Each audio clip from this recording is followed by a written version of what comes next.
Hello everyone.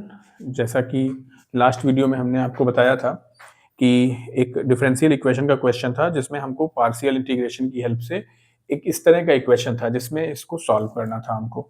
तो आइए एक बार हम पार्शियल इंटीग्रेशन को सॉल्व कैसे करते हैं इस चीज को समझ लेते हैं। एक्चुअली जब हमारा कोई भी क्वेश्चन ऐसा हो जो फ्रैक्शनल पार्ट में हो, मतलब p बाई क्यू के पार्ट में दिया गया हो और इसमें हम इंटीग्रेशन अप्लाई करना हो और इंटीग्रेशन इस तरह से हो कि हम इसको सिंप्लीफाई ना कर पा रहे हो, तब इस केस में हम पार्शियल इंटीग्रेशन अप्लाई करते हैं।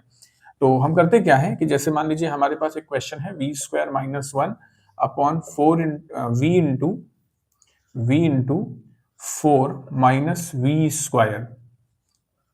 तो हम एज्यूम कर लेते हैं कि ये जो क्वेश्चन है हमारा something like that a upon we plus B upon two minus we plus C upon two plus v के पैटर्न में लिखा जा सकता है।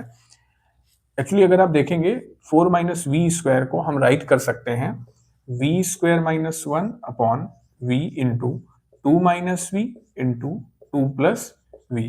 तो डिनोमिनेटर को हमने डिफरेंट डिफरेंट पैटर्न पे सेपरेट कर दिया है, A upon we plus B upon two minus we plus C upon two plus V. अब हम इसको सॉल्व करेंगे तो V square minus one upon we into two minus V into two plus V is equal to a into 4 minus v square plus b into v into 2 plus v plus c into v into 2 minus v whole upon v into 4 minus v square। दोनों के denominator same है, denominator cancel out हो जाएंगे, तो यहां से मुझे v square minus one मिल जाएगा a into four minus we square plus b into v into two plus v plus c into v into two minus v. अब यहां से हम ए बी और सी की वैल्यू को फाइंड आउट करेंगे।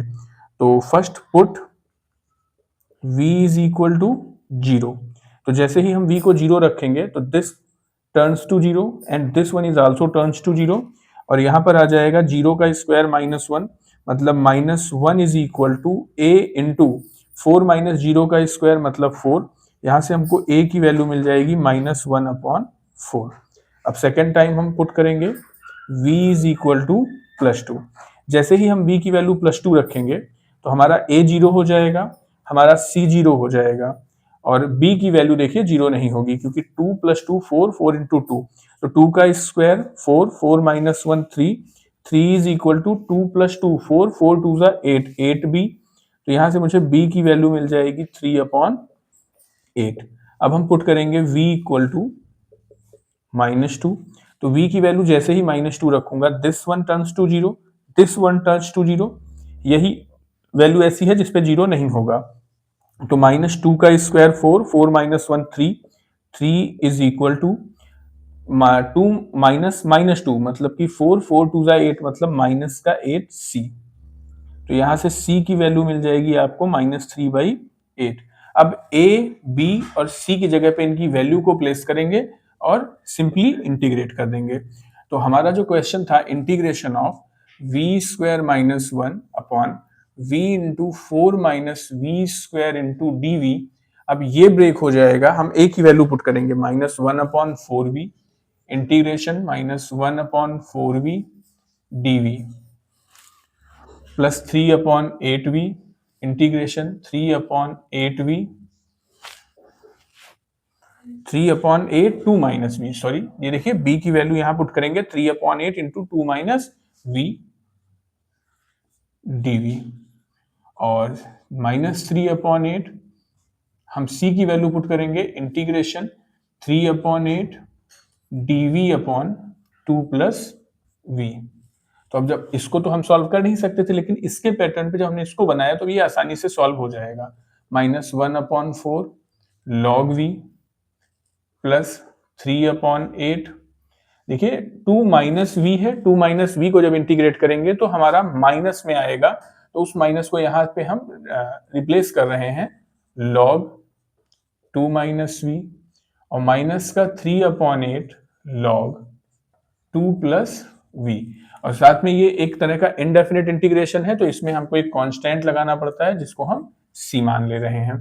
तो माइनस का 1/4 log v, -3/8, -3/8, -3/8 को कॉमन करेंगे, आ जाएगा log 2 - v plus log 2 + v plus c हमारा चल रहा है।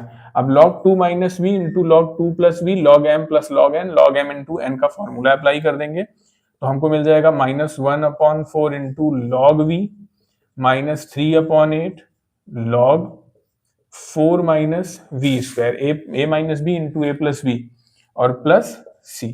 इसके बाद भी अगर आप चाहें तो इसको सिंप्लीफाई कर सकते हैं, ये पावर ऊपर जाके निगेटिव हो जाएगी और यहां से ये 3/8 पावर में चला जाएगा। अब इसके बाद भी सिंप्लीफाई कर सकते हैं, बट हम इसी वैल्यू को यूटिलाइज कर लेते हैं। एक बार फिर से इस चीज को समझ लेते हैं। अगर इस तरह से आपको एक इंडेफिनिट इंटीग्रेशन का क्वेश्चन दिया हो जिसमें इस फंक्शन को ब्रेक कर पाना या कोई फॉर्मूला अप्लाई हम ना कर पा रहे हो, तो इस केस में इस फंक्शन को हम पार्शियल फ्रैक्शन की हेल्प से सॉल्व करते हैं। तो हम सबसे पहले इसके डिनोमिनेटर के रिस्पेक्ट में हम एक पार्शियल फ्रैक्शन बनाते हैं, a/v, b/2 - v, c/2 + v। ये डिनोमिनेटर को हम इसके बिहाफ पर अरेंज करते हैं। अब सॉल्व करते हैं। सॉल्व करने पर हमको न्यूमरेटर के टर्म में सारी वैल्यू मिल जाएगी क्योंकि हमारे डिनोमिनेटर बोथ साइड कैंसिल हो जा रहे हैं।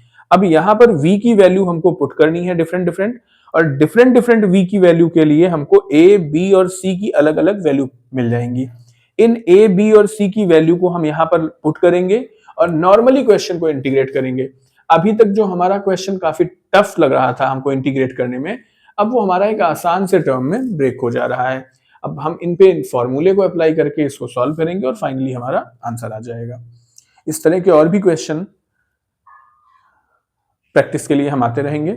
ये बात याद रखिएगा कि इंडेफिनिट इंटीग्रेशन का फ्रैक्शनल क्वेश्चन जो होता है, जो पार्शियल इंटीग्रेशन की हेल्प से होता है, ये बोर्ड के रिस्पेक्ट में भी काफी इंपॉर्टेंट कंसीडर किया जाता है। तो इसकी प्रैक्टिस करिए और कंटिन्यू करते रहिए।